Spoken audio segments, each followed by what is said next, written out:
Hello everyone, this is Ram Bishnoi and you are watching geography Guru. आज के इस एपिसोड में इस वीडियो में हम क्या बात करेंगे? आज हम बात करने वाले हैं क्लास 10th पोल साइंस की और कंटिन्यू रखेंगे हमारी class 10th SST social science की मोस्ट इंपॉर्टेंट क्वेश्चंस की सीरीज को।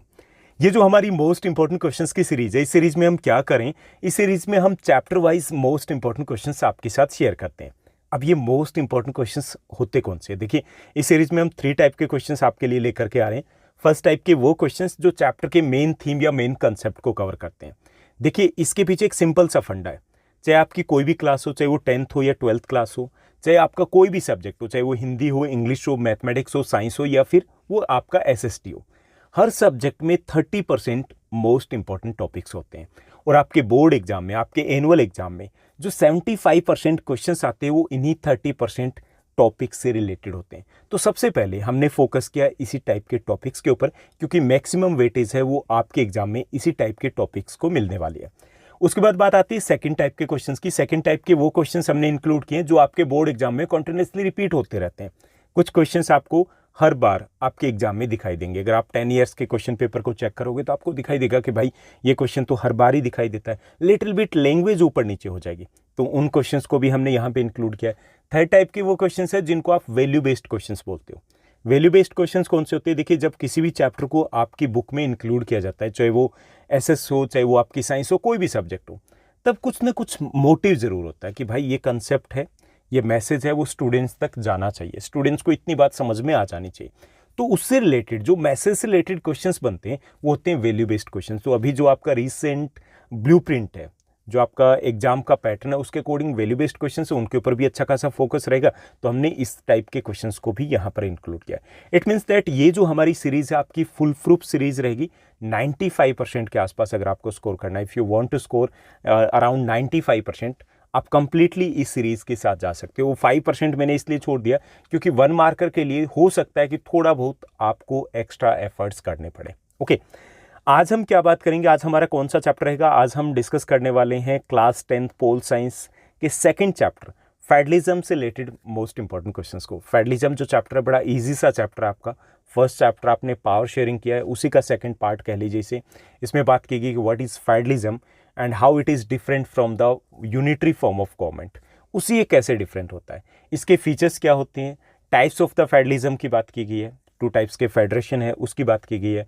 उसके बाद बात की गई कि how we can say that India is a federal country, India एक फेडरल कंट्री है, कैसे कह सकते हैं। उसके साथ साथ यहाँ पे बात की गई कि how the power has been divided by our constitution, हमारे कॉन्स्टिट्यूशन ने शक्तियों को कैसे बांटा है, उसकी बात की गई। डिसेंट्रलाइजेशन की बात की गई, लोकल गवर्नमेंट की बात की गई। बस हो गया चैप्टर। अगर इस चैप्टर को कंप्लीट हम सिंगल वीडियो में करना चाहें तो that is just for the 1 hour, 1 घंटे में हो जाएगा हमारा। वैसे इस चैप्टर को हम ऑलरेडी एक सिंगल वीडियो में, 1 शॉर्ट वीडियो में डिस्कस कर चुके हैं। उस वीडियो को आपको सर्च करना है तो आपको जाना है जो यहाँ ज्योग्राफी गुरु चैनल में प्लेलिस्ट में जाओगे तो वहाँ पर आपका एक जीनियस बैच मिलेगा। वहाँ पर आपको ऐसे चैप्टर वाइज जो डिटेल वीडियोज़ है वो भी अवेलेबल मिलेंगे। ओके, तो चलिए शुरुआत करते हैं हम आज के इस वीडियो की, इस एपिसोड की। सबसे पहले हमें डिस्कस करना है इस चैप्टर से related most important 1 marker question को। इसमें हमारा फर्स्ट जो क्वेश्चन रहेगा, what status has been given to Hindi by the constitution of India.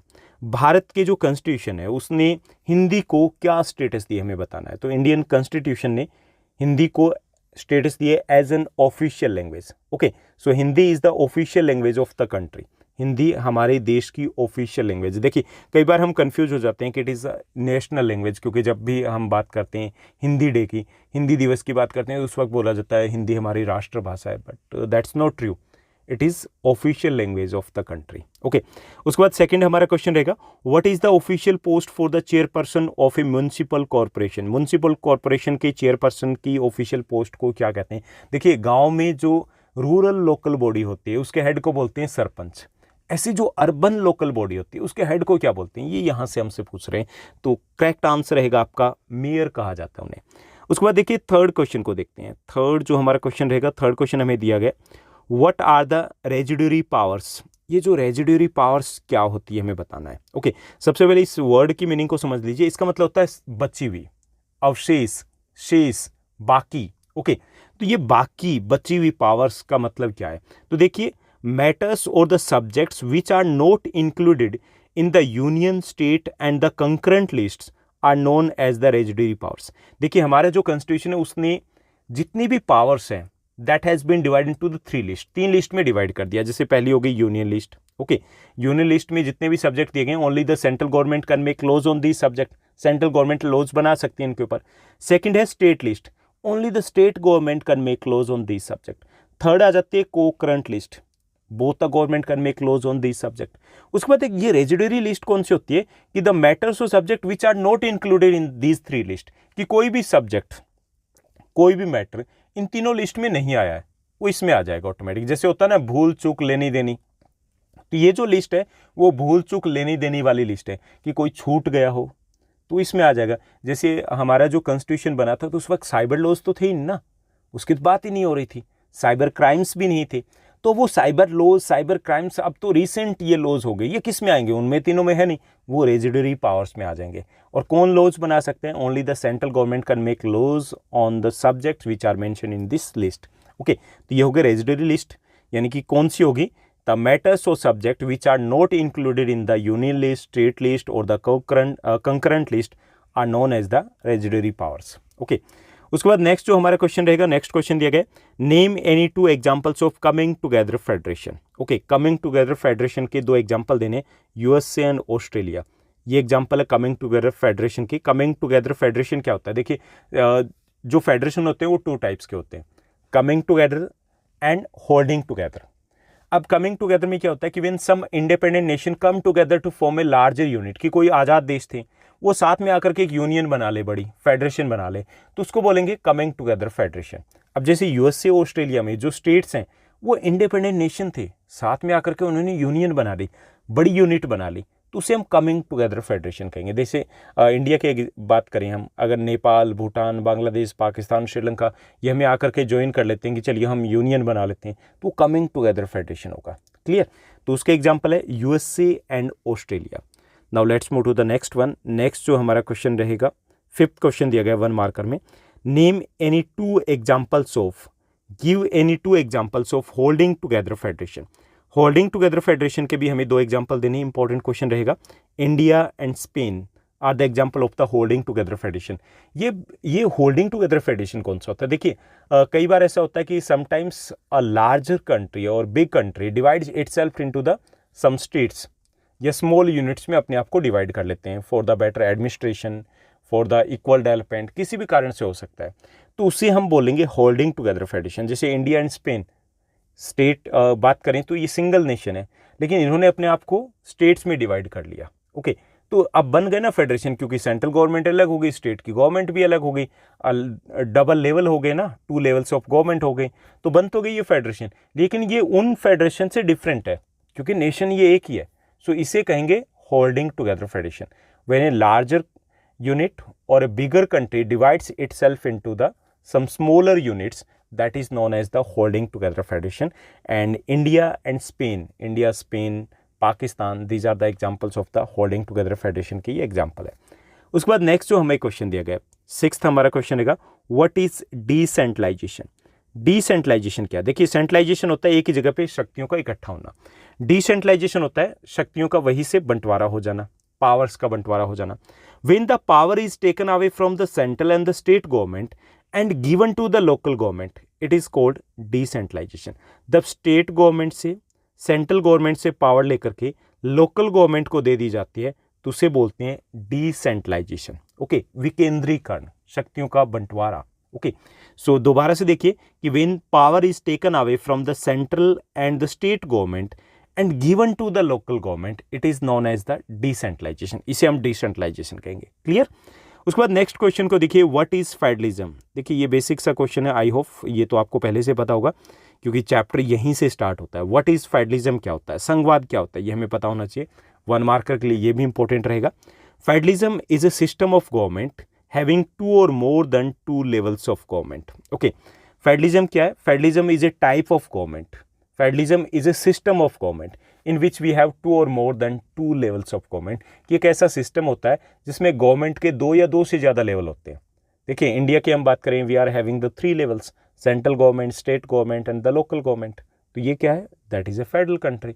Same with the USA या बाकी कंट्रीज़ की बात करें जो फेडरल नेशन होते हैं, तो सबसे इंपॉर्टेंट फीचर ये होता है कि वहाँ पे गवर्नमेंट के 2 और मोर देन 2 लेवल्स होते हैं। Okay, clear. चलिए नेक्स्ट क्वेश्चन की बात करते हैं। 8th जो हमें क्वेश्चन दिया गया, 8th हमारा क्वेश्चन दिया गया, how many languages are listed as schedule language by Indian constitution.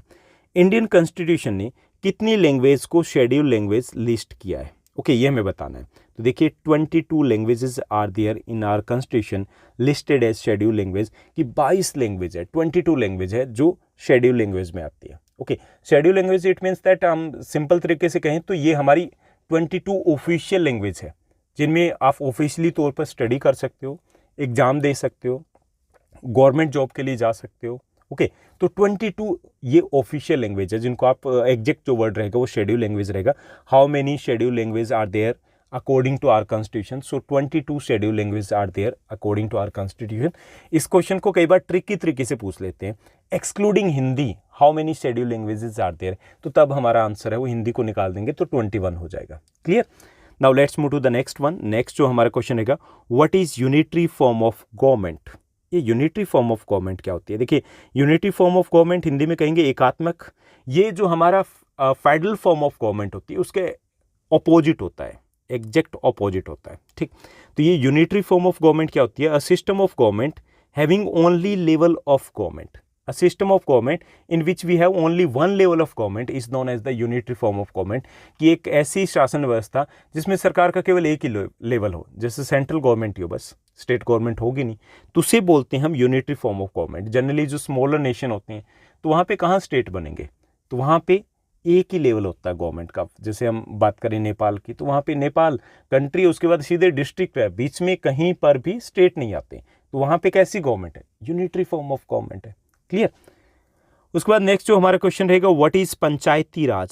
पंचायती राज क्या होता है? तो ये हमें बताना है, किसे कहा जाता है Panchayati Raj? The rural local government is known as the पंचायती राज। जो रूरल लोकल गवर्नमेंट होती है उसको पंचायती राज भी कहा जाता है, क्योंकि उसमें ग्राम पंचायत होती है। ओके, उसी बेस पे इसको पंचायती राज कहा जाता है। So the rural local government is known as the Panchayati raj. Now let's move to the next question. Next जो हमारा क्वेश्चन रहेगा, 11th क्वेश्चन दिया गया, what is coalition government? Coalition government क्या होती है ये हमें बताना है। When many political parties come together to form a government it is known as the coalition government. कहीं का पत्थर कहीं का रोड़ा, भानुमति ने कुनबा जोड़ा। कई बार जब एक सिंगल पार्टी वो सरकार नहीं बना पाती तो कई सारी पार्टीज साथ आकर के मेजोरिटी को अचीव करती है। ओके, यानी जैसे इंडिया की बात करें 543 लोकसभा सीट्स आती है और मेजोरिटी कितनी है? 272 चाहिए। मेजोरिटी मतलब मोर देन 50%, 50% प्लस 1, तो 272 अगर किसी सिंगल पार्टी को नहीं मिलती है तो क्या करेंगे? इधर उधर से लेकर के आएंगे। तो ऐसी जो गवर्नमेंट होती है उसे कोलिशन गवर्नमेंट बोलते हैं। हिंदी में बोलते हैं गठबंधन, वास्तव में वो लठबंधन होता है, किसी भी तरीके से जुगाड़ू सरकार होती है। Okay, so when many political parties come together to form a government it is known as the coalition government. इसे हम कोलिशन गवर्नमेंट कहेंगे, गठबंधन की सरकार कहेंगे। फॉर एग्जांपल अभी की बात करें तो this is the government of the NDA. NDA में काफ़ी सारी पॉलिटिकल पार्टीज है। उससे पहले जो कांग्रेस सरकार रन कर रही थी that was the government of the UPA. UPA में भी काफ़ी सारी पॉलिटिकल पार्टीज है। ये क्या है? ये कोलिशंस कह सकते हैं, फ्रंट है ये। क्लियर। उसके बाद नेक्स्ट जो हमारा क्वेश्चन रहेगा, विच was the first linguistic state of India? Bharat का पहला भाषाई राज्य कौन सा था ये हमें बताना है। Which was the first linguistic state of India? Okay, ये हमें बताना है। सो करेक्ट आंसर रहेगा Andhra Pradesh. Andhra Pradesh is a first linguistic state. Okay, उसके बाद हम सेकंड सेगमेंट की तरफ चलेंगे और इस सेगमेंट में हम डिस्कस करेंगे most important 2 and 3 marker question की बात करेंगे। तो इसमें हमारा फर्स्ट जो क्वेश्चन रहेगा, critically analyse the centre state relation prior to the 1990 and after. हमें क्या बताना है? हमें बताना है सेंटर और स्टेट रिलेशन कैसे रहे हैं 1990 से पहले और उसके बाद। ओके, इंपॉर्टेंट क्वेश्चन है और ये क्वेश्चन ट्रिकी हो जाता है कि इसको लिखे कैसे। तो मैंने यहाँ पे थोड़ा सा इसको सिंप्लीफाई कर दिया ताकि आप आसानी से ईजिली इसका आंसर दे पाएँ।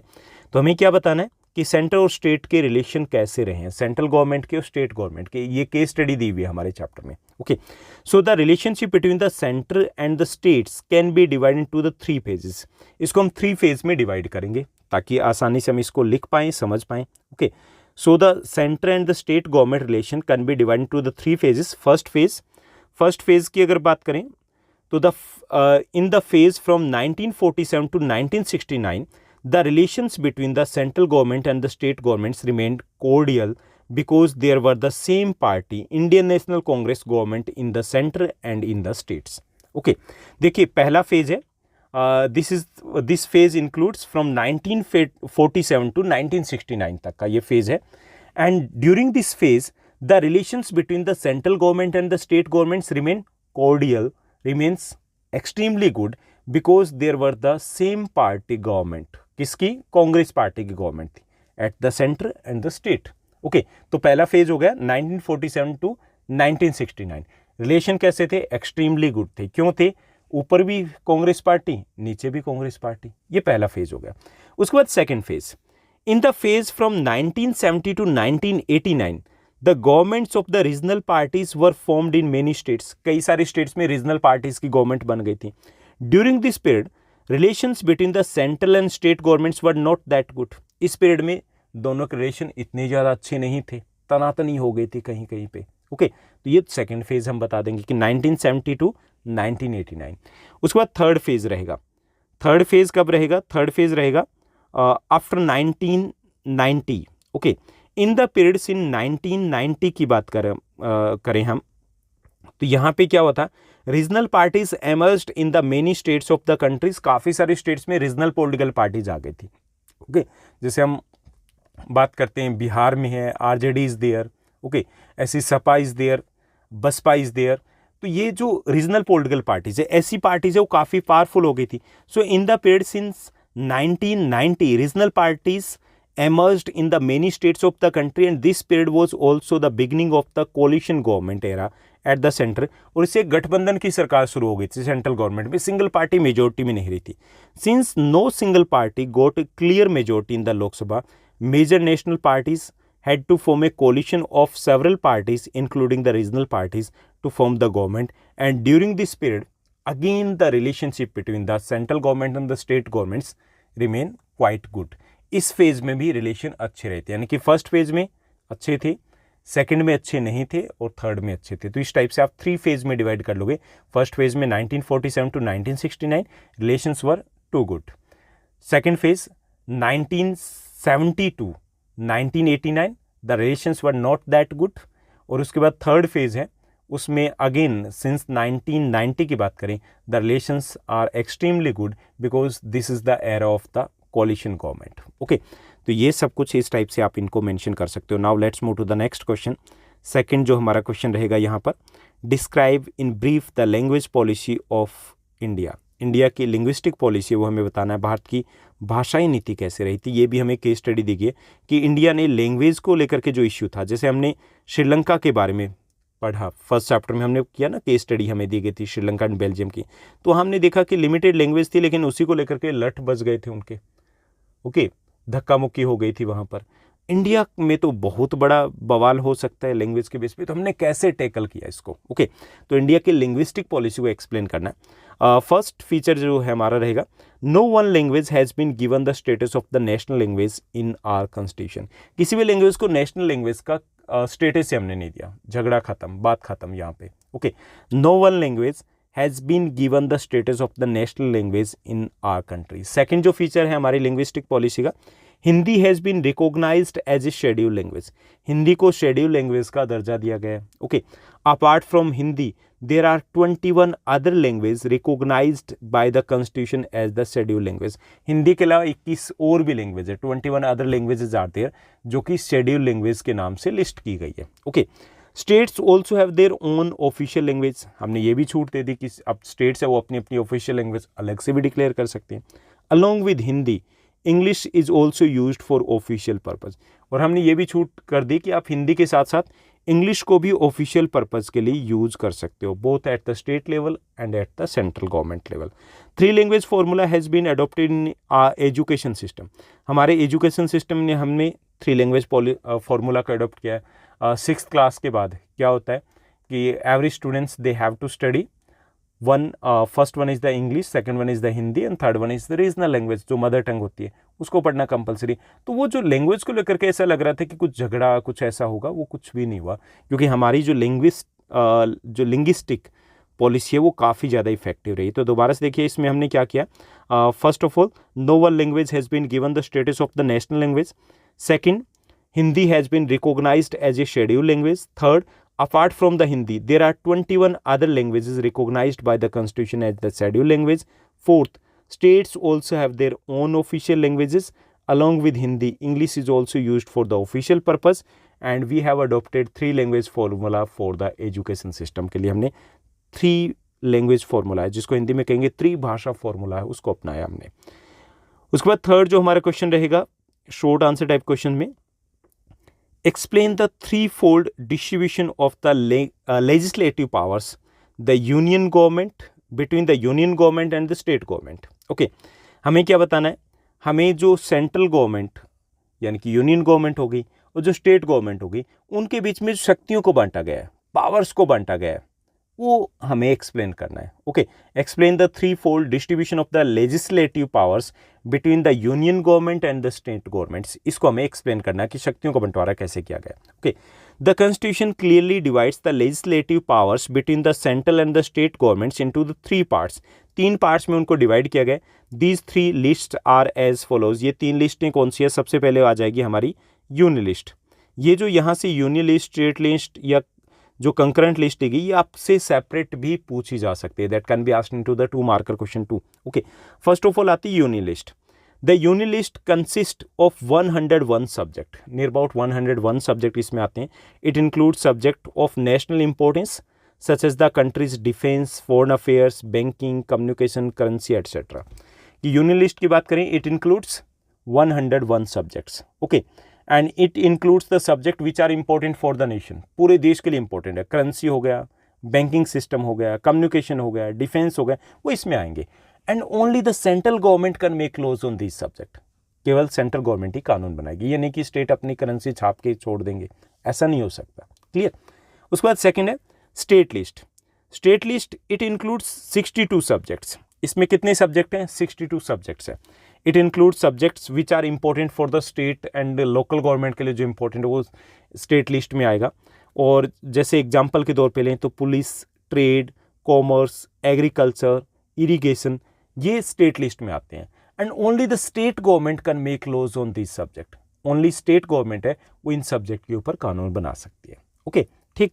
उसके बाद थर्ड है हमारी कंकरेंट लिस्ट। कंकरेंट लिस्ट की बात करें, it includes 52 subject. At present की बात करें तो 52 सब्जेक्ट इसमें है।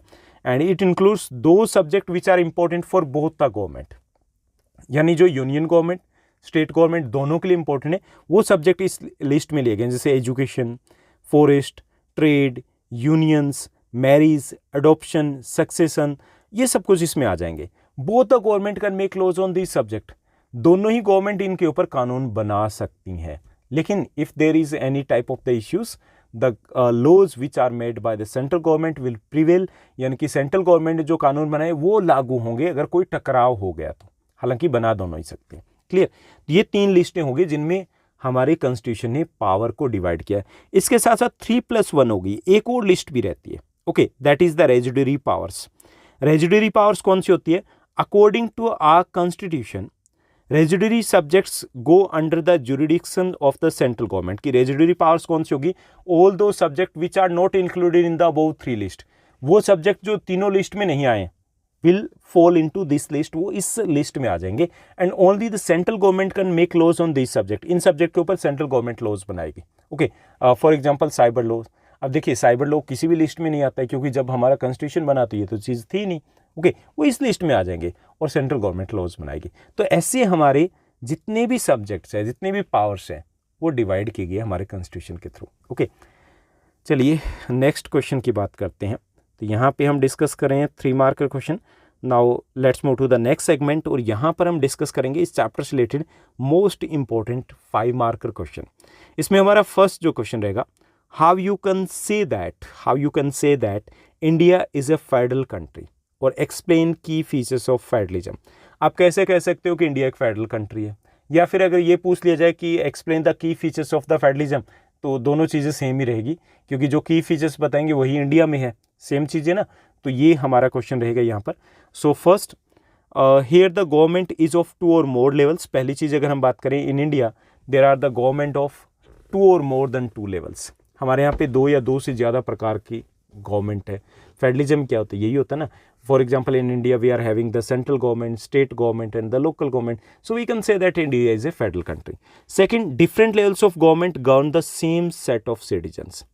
इन इंडिया अलग अलग लेवल के जो गवर्नमेंट है, that governs the same set of citizens. For example, the citizens of Delhi, these are the citizens of Delhi, these are the citizens of the central government, and these are under the local government too. Same ही है ना, citizen same ही रहेंगे, तो हम कह सकते हैं कि in India we are having the same system, so India is a federal country. Third जो फीचर होता है, different levels of government have separate powers. In federalism generally the different levels of the government, they have the separate powers. In India too we have the separate powers. Central government, state governments, local governments, they have their separate powers, so we can say that India is a federal country. Okay, third, the sources of income of different levels of government are also separate. कि India की बात करें तो यहाँ पर भी और federalism में भी ये होता है कि अलग अलग लेवल की जो गवर्नमेंट होती है उनके सोर्स ऑफ इनकम अलग अलग होते हैं। In India too we are having the same feature, so we can say that India is a federal country. Okay, उसके बाद है the fundamental provisions of the constitution can not be changed by the any one level of the government alone. कि जो fundamental provision होते हैं किससे related, federalism से related, that can not be changed by the any one level of the government. Such changes can happen only with the consent of the both levels of the government है, वो मिल करके इनको change कर सकते हैं। Same feature is there in our constitution, so we can say that India is also federal country. Next, single and independent judicial system is also there in India, so again we can say that India is a federal country.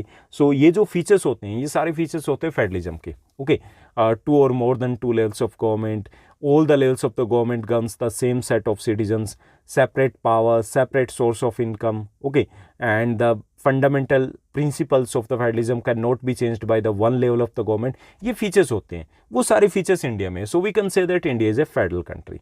okay, clear?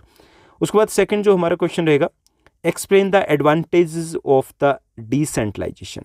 Decentralisation के advantages हमें बताने हैं कि क्या क्या advantages हमें मिलते हैं। तो सबसे पहले देखिए उसके लाभ बताने हैं कि डिसेंट्रलाइजेशन के क्या लाभ मिलेंगे। सबसे पहले, it is the basic spirit of the democracy. ये डेमोक्रेसी की बेसिक स्पिरिट होती है।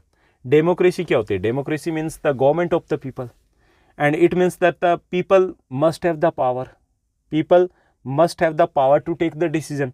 अब डिसेंट्रलाइजेशन में क्या होता है? We involve more and more people in the decision making. Decision making में हम ज़्यादा से ज़्यादा लोगों को इंक्लूड कर पाते हैं। So this is the basic spirit of the democracy. Democracy की बेसिक स्पिरिट होती है, पहली चीज। Second, future training. Through the local governments people get the chances to be trained for the future. Future के लिए वो ट्रेनिंग उनको मिल पाती है to manage the local government, they manage the local government and after some time they can manage the state government and the central government too. Okay, तो future के लिए ट्रेनिंग मिलती है उनको लीडर बनने की। Okay, power sharing, this is the way through which we can share the power, and power sharing is very important for the equal development. Power sharing हो जाती है इससे, ये भी एक एडवांटेज है। बेटर गवर्नेंस, बेटर गवर्नेंस की बात करें तो better governance means the real जो प्रॉब्लम या इश्यूज है that can B sort out by the people only. जो लोग हैं वही उस प्रॉब्लम को समझ सकते हैं, उसको सॉर्ट आउट कर सकते हैं। So the through the local government we can provide the better governance भी हम उन लोगों को दे पाते हैं। इसके साथ साथ better decisions, local people knows their problems very well, they know that which one is more important one. Okay, they know how to set the priorities. So the decisions which are taken by the local people are the best for their interest. उनके interest के लिए सबसे best होते हैं। तो ये best decisions भी जो हैं उनको पता ना कौन सी गली में कहाँ पे प्रॉब्लम है, पहले पानी चाहिए, पहले कुछ और बनाना है, तो वो सारी चीज़ें पार्क पानी में वो ही डिसाइड कर पाएंगे। तो बेटर डिसीजन लिए जाते हैं। Quick disposal of the work जो है वो बहुत क्विकली उसको किया जा सकता है, that work can be finished in a quick time. Come time में उस काम को निपटाया जा सकता है क्योंकि वहाँ पे एक्चुअल लेवल पर जा करके उस काम को हो रहा है। तो ये भी एक बेटर इसका एडवांटेज कह सकते हैं। रिडक्शन इन द करप्शन, जैसे अभी तक के रिजल्ट्स रहे हैं कि through the local governments we can reduce the corruption too. Because जब लोकल लेवल पे वो मनी जाती है तो वो बेटर तरीके से उसको यूटिलाइज कर पाते हैं। तो ये कुछ इसके एडवांटेज रहेंगे, spirit of the democracy, future training, power sharing, better governance, better decisions, quick disposal of the work and reduction in corruption. Now ये था हमारा second question. Now let's move to the next question. Next हमारा question रहेगा, what changes were made by the constitutional amendment of 1992 in local government. Local government में 1992 का जो amendment था उसके थ्रू क्या क्या चेंजेस किए गए थे। ओके उससे पहले देखिए क्या था कि the local government was not that much effective, पहले इफेक्टिव नहीं थी, because local government didn't have the powers, didn't have the source of income and the elections were not held at regular interval. यानी ना time से election होते थे, ना उनके पास पावर्स थी और ना ही उनके पास पैसा था, कुछ नहीं था। उसके बाद जो गवर्नमेंट थी after the amendment of the 1992, these governments were made more powerful, इनको ज़्यादा पावरफुल, ज़्यादा इफेक्टिव बनाया गया था। तो ऐसा क्या किया गया था, क्या क्या बदलाव किए गए थे, वो हमें बताना है। ये क्वेश्चन आपके लिए ज़्यादा इंपॉर्टेंट रहेगा। यहाँ से देखिए फर्स्ट जो चेंज लेके आए थे, now it has been made mandatory to conduct elections to the local bodies at regular interval. सबसे पहली चीज़ जो की गई थी कि अब ये मैंडेटरी कर दिया गया था कि भाई 5 ईयर्स मतलब 5 ईयर्स, 5 साल मतलब 5 साल इलेक्शन होने हैं, ठीक। So now it has been made mandatory to conduct the elections to the local government at regular interval. Okay पहली चीज़ ये कर देगी। Second, seats were reserve for the SC ST and the OBCs। Okay यानी कि SC ST और जो OBC है, अदर बैकवर्ड क्लासेज है, उनके लिए सीट्स रिजर्व कर दी गई थी इन द लोकल गवर्नमेंट। ये भी अच्छा था उनकी पार्टिसिपेशन को बढ़ावा देने के लिए। At least 1/3 of the seats were reserve for women too. Through that amendment 1/3 33% जो सीट्स है वो वीमेन के लिए भी रिजर्व कर देगी। ये भी एक अच्छी चीज़ थी इसमें। State election commission was establish to conduct the local government elections in every state. इसके साथ साथ हर स्टेट में एक स्टेट इलेक्शन कमीशन है, उसको एस्टेब्लिश किया गया था to conduct the local government election. ये लोकल गवर्नमेंट को इलेक्शन को वो फ्री एंड फेयर वे में करवा पाए। तो ये भी एक अच्छा स्टेप आया था। The state government said to give some parts of their income and powers to these local government. Some powers were taken away from the state government and given to the local government, local government को दे दिया गया। इसके अलावा through this amendment the source of revenue, source of income was also fixed for the local government. के लिए आय के जो साधन थे वो भी फिक्स कर दिए गए। तो ये सारे चेंजेस हुए थे 1992 में। तो ये रहेंगे इस चैप्टर के most important 1, 2, 3 and 5 marker question. इसके साथ साथ अगर बात की जाए तो हमने जियो के या बाकी चैप्टर हिस्ट्री के तो कंप्लीट कर चुके हैं। कुछ चैप्टर्स ही हमारे पेंडिंग रहते हैं, बाकी इंग्लिश मीडियम में भी चैप्टर्स आ चुके हैं। अगर आपने इन चैप्टर्स के इन वीडियोस को नहीं देखा, प्लेलिस्ट में जाना है, हमारा जीनियस बैच है वो सर्च कर सकते हो, या फिर class 10th SST social science का मोस्ट इंपॉर्टेंट क्वेश्चंस का बैच भी आप सर्च कर सकते हो। वहाँ पर सारे वीडियोज़ आपको मिल जाएंगे। आज के लिए बस इतना ही। Thank you, bye bye, have a nice day.